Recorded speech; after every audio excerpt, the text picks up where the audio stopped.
Good evening, everyone, and thank you for tuning in to another episode of Shelley Speaks Truth right here on 2rawfortv.tv. I am your host, Shelley, here along with my co-host, Dre, and I would just like to say welcome and thank you so much for being here. If you are here for the first time, welcome and thank you for joining us. Now, what we do around here is we do stream from a few other platforms for a portion of the show. But if you would like to see the entire show once those platforms end, which is usually Facebook, Instagram, YouTube, X at times, you'll have to come over to 2Raw for TV to see the entirety of the show. And I do hope that you all will join us if you are watching on any of those other platforms once the show has ended on those platforms. So again, if you would like to see the entirety of the show, you will have to come over to 2rawfortv.tv, and that is the number 2, raw, the number 4, tv.tv. And with the introduction out of the way, I would like to just go ahead and dive right into tonight's main topic. And this is one of the biggest stories of the week outside of the Diddy trial that is happening right now. The Diddy trial is underway, and I haven't been watching the trial. I don't, if you've been watching the trial and you want to probably call in a little bit later and express your thoughts about it, the phone lines will be opening shortly here. So I haven't been paying much attention to the Diddy trial. I haven't even watched any commentary on the Diddy trial at all. It's my personal opinion that Diddy is pretty much done for. And, a lot of people are saying that Diddy is a scapegoat for other people. And why I do feel that is true, I also feel that two things can be true at the same time. I do feel that Diddy did a lot of heinous things to various people. And unfortunately, the way the universe works is a lot of times when you do things to people, it does come back to you. You have to pay your karmic debts, so to speak. But tonight's show is not about the Diddy trial. So, the other big story of the week is President Donald Trump and the fact that he has granted asylum to Afrikaners, which are white South Africans. He has granted asylum to white South Africans, pretty much saying that they're being persecuted in South Africa. And of course, when he granted asylum to the Afrikaners, all hell broke loose because, as we all know, the Trump administration has been very vocal and very aggressive when it comes to immigration. Of course, asylum is not illegal, and the Trump administration has been, talking about illegal immigration and things like that. And while I don't disagree with their talking points as it relates to illegal immigration, I do find it to be kind of hypocritical that he granted asylum to these Afrikaners. It's my personal opinion, and no, I do not live in South Africa, so obviously I don't know everything that is going on in South Africa. But just being online and seeing and hearing from people that do live in South Africa, this whole thing is fabricated as far as Africans, Afrikaners, what they're referred to, being persecuted in South Africa. I guess people have different definitions of what persecution and oppression is. Like I said, it's my personal opinion. I do not feel that white South Africans are being oppressed in Africa. Now, they may have their own version of oppression, but when we want to stick to the textbook version of oppression, again, I do not live in South Africa, but, just based on the history of that country and how those people, the descendants that are there now, because obviously they're not their foreparents who colonized Africa. But just based on the whole history of colonialism in Africa, I don't feel that their definition of oppression is actually the oppression that we all know. If I can just put it into basic terms.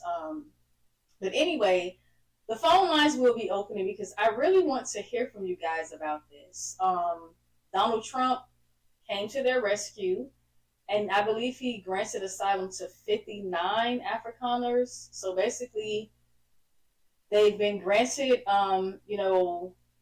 I guess a fast track into the United States under the guise of the fact that they're being oppressed in their home country. And we know when people come over here and they're granted asylum, they're coming into the country, they're new here.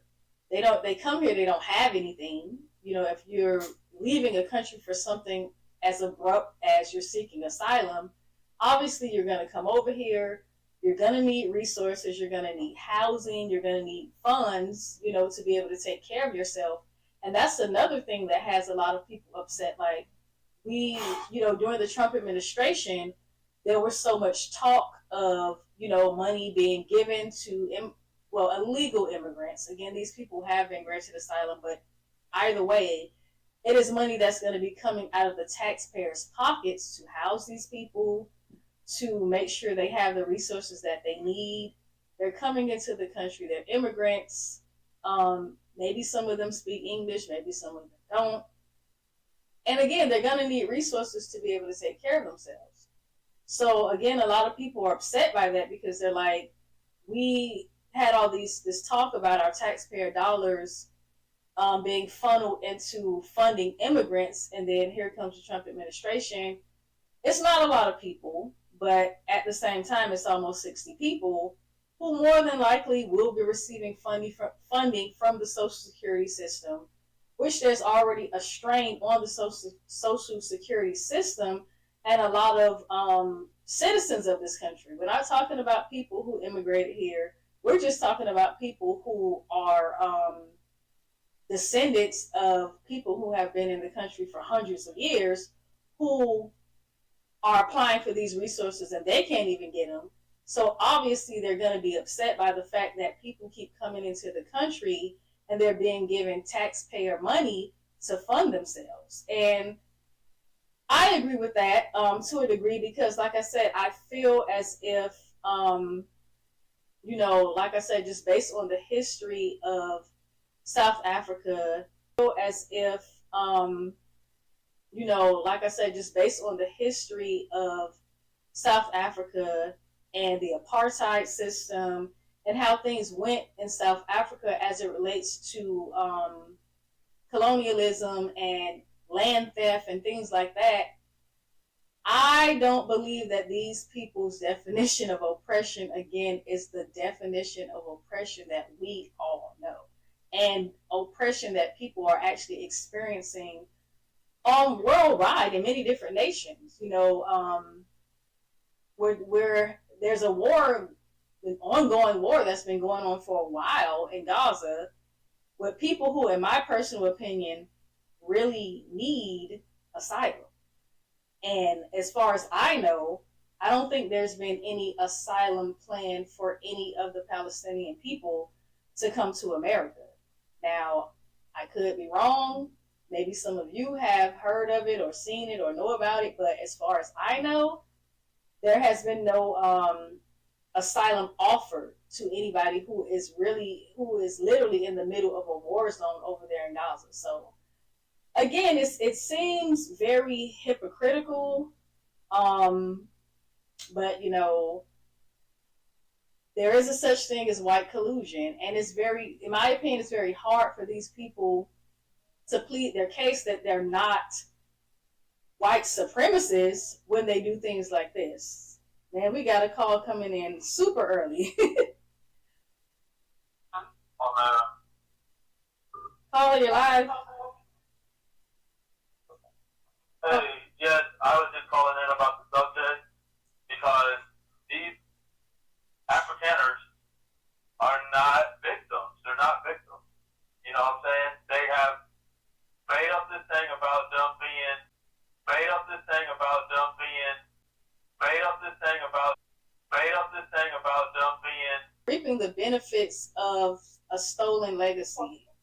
So exactly. yeah. The resources, they don't want to leave. But yeah, that's what I had to say about that subject. I'm in Athens. We're about to go into the other spot. If you want to hear these issues addressed and so much more, go to p4r.today. Get a ticket. Join us for the Claim Malcolm X Day, X Experience, X Brunch. P4R, so the P, the number 4, and then R.today. And do that today, tonight, before tickets run out. All right. Well, thank you so much for calling in and sharing your insight on the topic. Thank you. I still definitely look forward to a Shelley Speaks Truth. Always. All right. Thanks. Thanks. All right. So, as the caller was saying, a lot of people are not really buying the fact that there's some type of genocide happening to white South Africans in South Africa. When I saw this story, I definitely side-eyed it because I'm like, if all this genocide is happening, again, and like the caller brought up, these people, when Trump initially extended this offer to them, a lot of them turned it down. So again, that should be the proof in the pudding that they're not facing a genocide. People who are facing a genocide, they're literally going to be fleeing the country because they're under the threat of losing their life. But Trump did speak on this. So I want to play a clip of Trump speaking on, defending his reason to go ahead and, grant these individuals asylum. Again, it's my personal belief that this is a bunch of crap, to be honest with you. No one really believes that white South Africans are in a situation where they need to just flee South Africa. Again, and that's why Trump is being called out. And I don't disagree with anyone who is calling him out because there are actual genocides happening across the globe. And America is not opening her doors for these people who are literally under persecution of their lives. Again, like I said, in the Gaza Strip, you had hundreds of thousands of people who, had to flee, and there was no mention of America offering them asylum. But if we could go ahead and bring up that clip of Trump speaking about the situation in South Africa. But it's a terrible thing that's taking place, and farmers are being killed. They happen to be white, but whether they're white or black makes no difference to me. But white farmers are being brutally killed, and their land is being confiscated in South Africa. And the newspapers and the media, television media, doesn't even talk about it. If it were the other way around, they'd talk about it. That would be the only story they'd talk about. And I don't care who they are. Donald Trump definitely engaging in textbook victimization where he doesn't want these white South Afrikaners, colonizers, settlers to be exact, the whole responsibility for how they have illegally confiscated land, a lot like you're doing over there in Gaza, West Bank, and everywhere in between. But I say that from the video. The point here is to talk about when he believes some white people are being done bad in this globe, he believes that America should always be a sanctuary nation for him. You see what I'm saying? But if you not the same color to get in, you feel me? Start with your complexion. You can't get in. You know what I'm saying? You got to hate from outside the club because you illegal. You got to figure out how to get there. But if some white South Africans, you know what I'm saying? This is part of blowing my mind too. Once you realize that a lot of the grandparents and aunties that's in South Africa, they're old enough to like, they was alive when y'all stole their land. You don't want to return it. You say their land is being stolen. Settler solidarity, man. When I was in college, I learned the concept of settler colonialism on my mama. You see the country really engaging in it right now. I'm talking about we have a whole assault on the entire immigration system, but it's obviously racialized because the white people in South Africa, you're good. Come on in. Genocide that's taking place that you people don't want to write about. You can see in that clip, Trump did say a few words about, I guess defending his position of why he granted asylum to these white South Africans. And like I said, he received a lot of pushback for this because people are just not buying it. And I let the entire video play with the commentary behind it because I agree. I don't agree with everything that the content creator was saying as it relates to the situation. I don't think that the immigration situation is totally racialized, but I do think in this particular circumstance it is. And the reason I believe that when it comes to these white South Africans, this immigration issue is racialized because there's a lot of issues that are happening with black South Africans in Africa. And Trump has never granted asylum to any black South Africans that wanted to flee. And again, like he said in the video, when it comes to this, we're basically seeing textbook white collusion. And there was a content creator that I used to watch years ago. Unfortunately, YouTube banned his channel, The Jedi Speaks. He always talked about white collusion and how no matter where white people are on the globe, they're going to have a certain level of cohesiveness. And this is what we're seeing when it comes to Trump and the situation with the white South Africans, where, again, like I said, these particular individuals who did accept his offer for asylum, they're saying that they're being persecuted and are under the threat of genocide. And what I really believe, what I really feel is happening, what I believe is happening, is the fact that they're in a situation where a lot of people are not aware of the fact that a lot of these descendants of the Dutch, I believe a lot of them are descendants of the Dutch, they are living on land that was literally stolen from black South Africans by their foreparents. So they're living on stolen land. And basically what is happening is the South African government is pretty much saying, okay, you're living on land that was literally stolen from black South Africans, and the land is being confiscated from these people. So that is what they are referring to as oppression. But the reality of the matter is, in a situation, for example, if I have something that I own and one of your parents steal it from me, and in the future it's found out that, okay, you're living on stolen property and X, Y, and Z, then if the government wants to return that property to me, then I really don't see where the issue should lie in that. Because, if they're going to be upset with anybody, they're going to have to be upset with their colonizing ancestors. I don't think that the South African government is wrong for confiscating stolen land from these people. And the problem with, white people is that they don't see a problem with colonialism. But colonialism is a big issue, because I'll even bring it to the United States. It wasn't colonialism, but what a lot of people don't know about what happened even in this country is that a lot of white people, they don't know. They might know, but I'll give them the benefit of the doubt that they don't know that they're living on stolen land. Land was passed down to them that was literally stolen from black people in this country. They were run off their land by clan members and other people, and the land was literally taken from them. And these people took the land and passed this land down to in their family for generations. And unfortunately, this is land that was stolen from people who owned it. So this is pretty much the same situation that's happening in South Africa, where these people are angry, but they, like I said, they have to be angry with their foreparents because they're living on stolen land.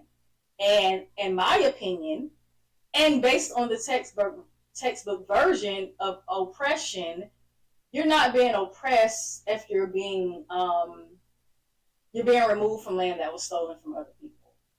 And pretty much, like I said, I believe that's the situation that is happening over there in South Africa. And I don't really feel bad for the people that were removed from the land. But again, white collusion, you have President Donald Trump that is giving them a lifeline and saying, okay, if you're being oppressed in your country, then you can come over here and we'll provide a safe haven to you. And that is why it was met with backlash, because they're pretty much being given a fast track into the United States when there's people, again, that are really facing genocide and oppression all over the globe, and the United States has not rolled out the red carpet for these people to come into the country. And that is pretty much my opinion on the situation. I strongly feel that these people are not under any type of serious genocide or oppression. Again, they're upset at the fact that they no longer were able to keep land that was stolen from others. And in that situation, it's a situation where it's like, I mean, again, you're going to have to be angry with your foreparents because they gave you something that did not belong to them.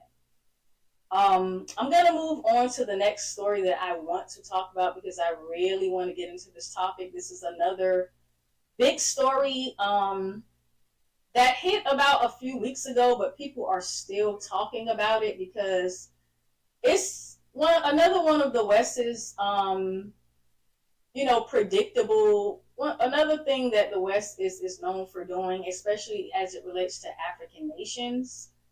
But before I move on, do you have anything you would like to add to another one of the West's, predictable? Another thing that the West is known for doing, especially as it relates to African nations. But before I move on, do you have anything you would like to add to this topic about another one of the West's,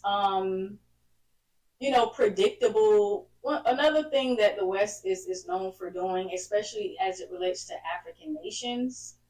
But before I move on, do you have anything you would like to add to this topic about another one of the West's, predictable? Another thing that the West is known for doing, especially as it relates to African nations.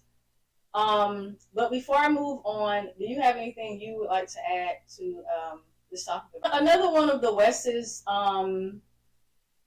predictable? Another thing that the West is known for doing, especially as it relates to African nations. But before I move on, do you have anything you would like to add to this topic about another one of the West's, predictable? Another thing that the West is known for doing, especially as it relates to African nations. But before I move on, do you have anything you would like to add to this topic about the South Afrikaners? But before I move on, do you have anything you would like to add to this topic about the South Africaners? Another one of the West's, predictable. Another thing that the West is known for doing, especially as it relates to African nations. But before I move on, do you have anything you would like to add to another one of the West's, predictable? Another thing that the West is known for doing, especially as it relates to African nations. But before I move on, do you have anything you would like to add to this topic on where all this is coming from and why he had to respond to General Langley, which is an American general who's over AFRICOM, which is basically America's, how can I put this? America's branch of the military that has, that oversees America's relations in Africa, AFRICOM. And General Langley is a black man. And when Ibram Traore got wind of him basically saying that this man is mishandling and misusing Africa's gold reserves, and I guess using them to fund so-called terrorist groups and things like that, he had a very interesting response to that I do want for everyone to hear. Because I tend to really agree with his response to General Langley. I don't like the fact that General Langley is a black man and he's allowing himself to be used as a puppet for American interests, but that's nothing new. We've seen the same thing with Obama. Obama was the president, and he went very hard against African nations, which is quite surprising because Obama's father is a continental African. So that was something that at the time was pretty shocking for me to see, but the more I learned about Obama, I was no longer shocked. But again, I want to go ahead and play this clip of Ibram Traore responding to General Langley on his comments about the general, about Ibram Traore. First, he talks about Burkina Faso's gold that we supposedly use for our protection and everything. First of all, it's Burkina Faso's gold. It's not his gold. That's the first thing. What business is it of his? It's none of his business.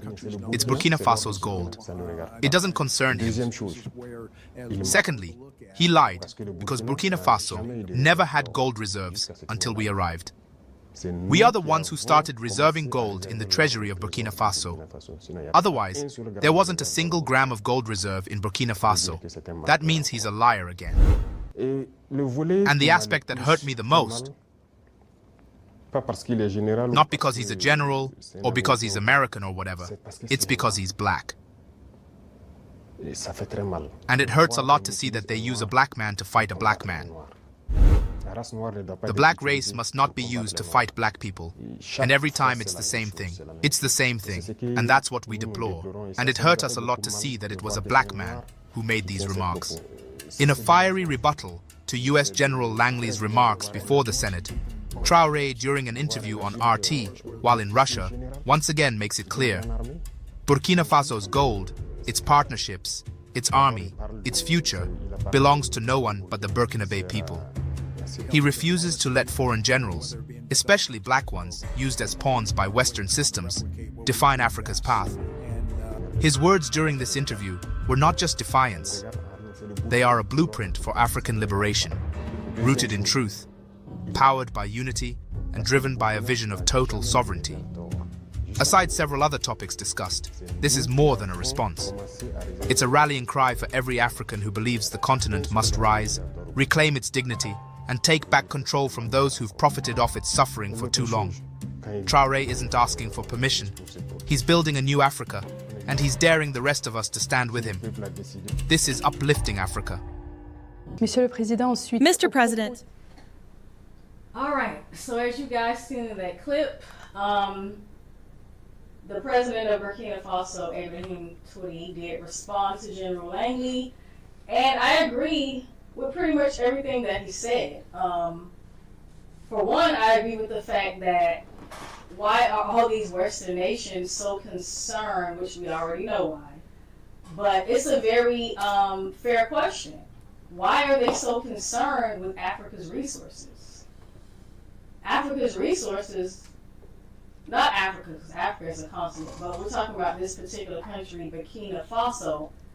In this instance, why are they so concerned with Burkina Faso's gold reserves? The gold reserves in Burkina Faso belong to the Burkina Faso government and the Burkina Faso people. But as we all know, France needs Burkina Faso. A lot of these European nations need African nations to survive. They need Africa's resources. So what is very interesting and what I admire the most about Ibram Traore is that he has taken a stand against these nations to show them, listen, we don't need you. You need us.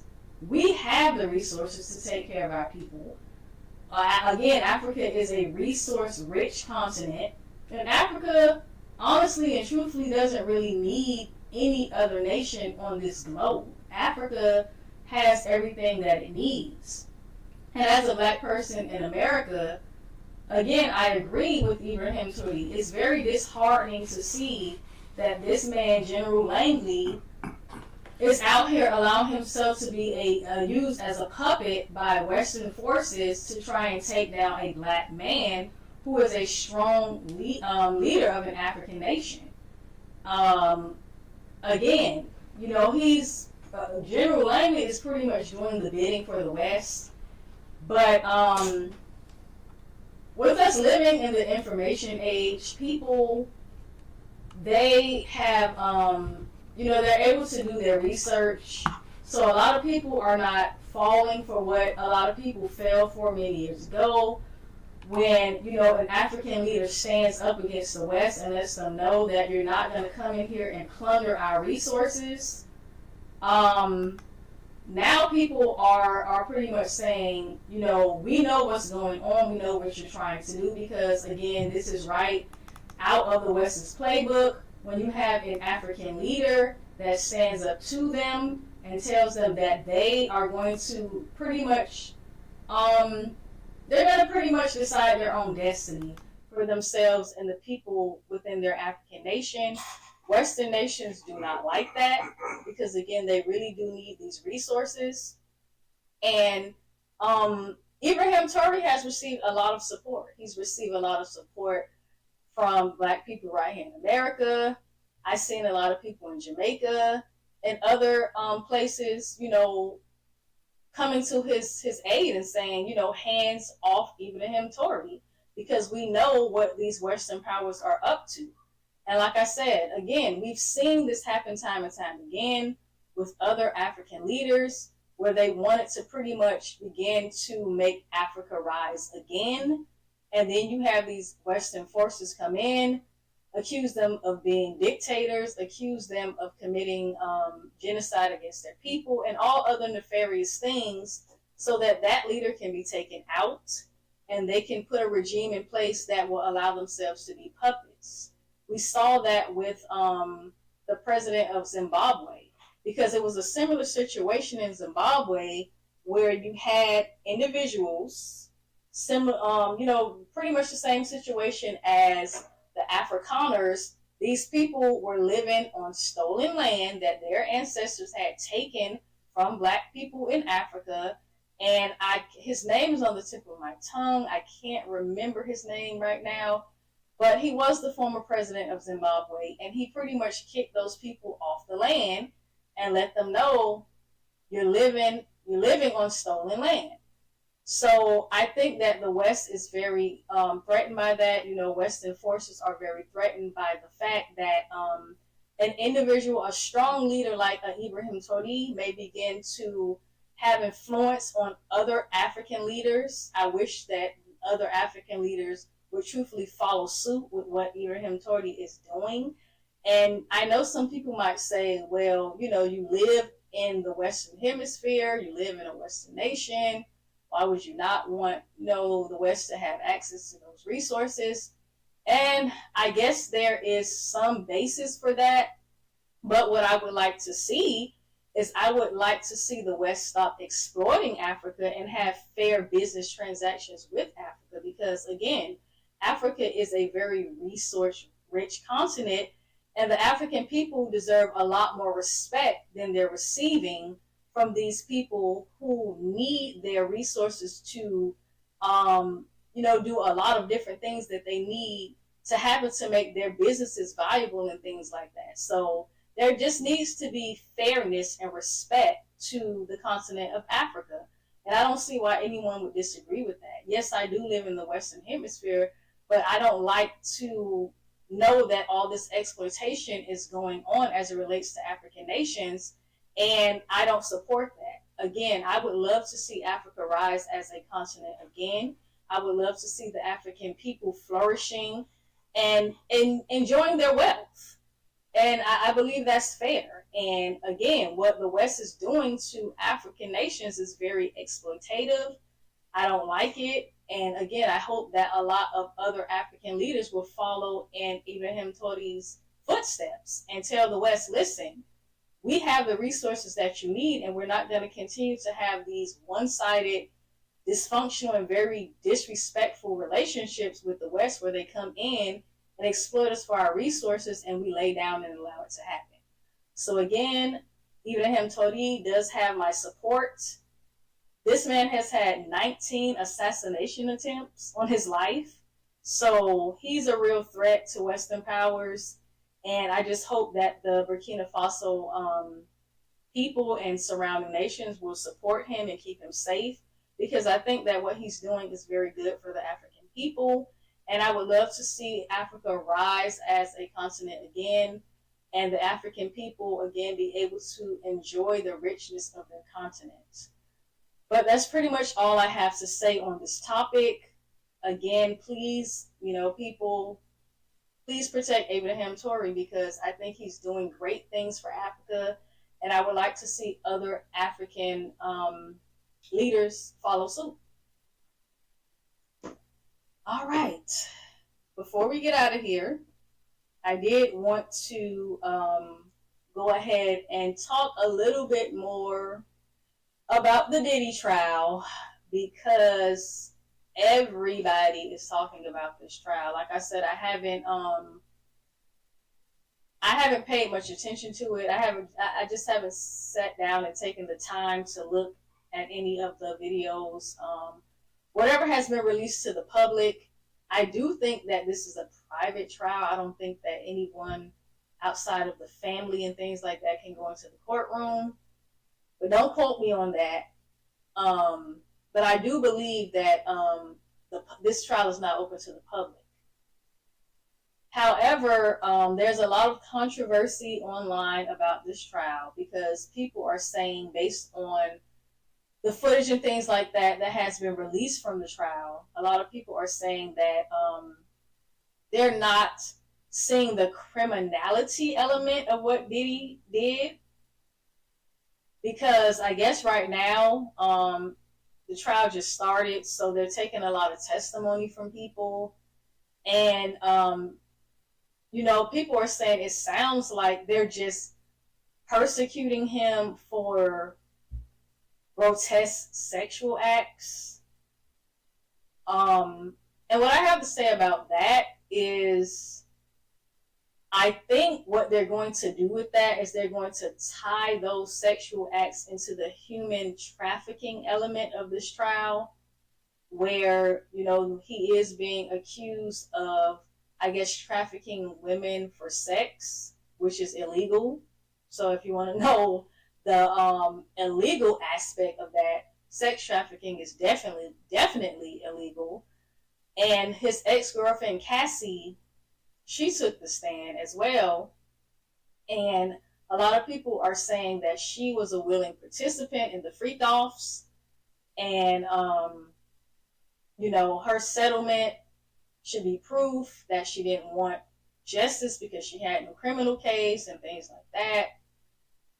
And how I feel about that is, I think that a lot of people don't really understand victims of domestic violence, victims of sex trafficking and things like that, because a lot of people are saying, well, she was with him, I think, for like 11 years or something, so why didn't she leave the relationship? Why didn't she just leave?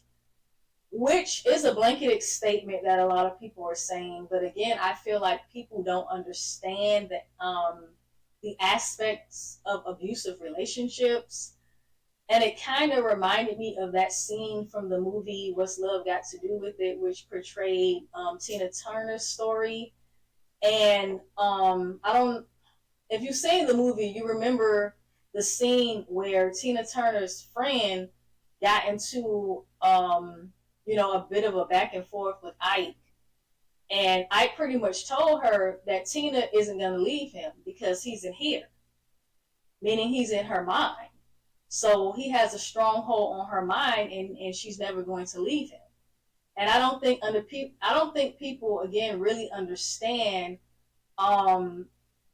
when people do have power over another person's mind. It's something that's very difficult for that other person to shake. And, it takes a lot for people to break their mental conditioning when a person has been able to infiltrate their mind. So that's why I'm not one of the people that jumped on that train to say, why didn't she just leave the relationship? She must have been a willing participant and things like that.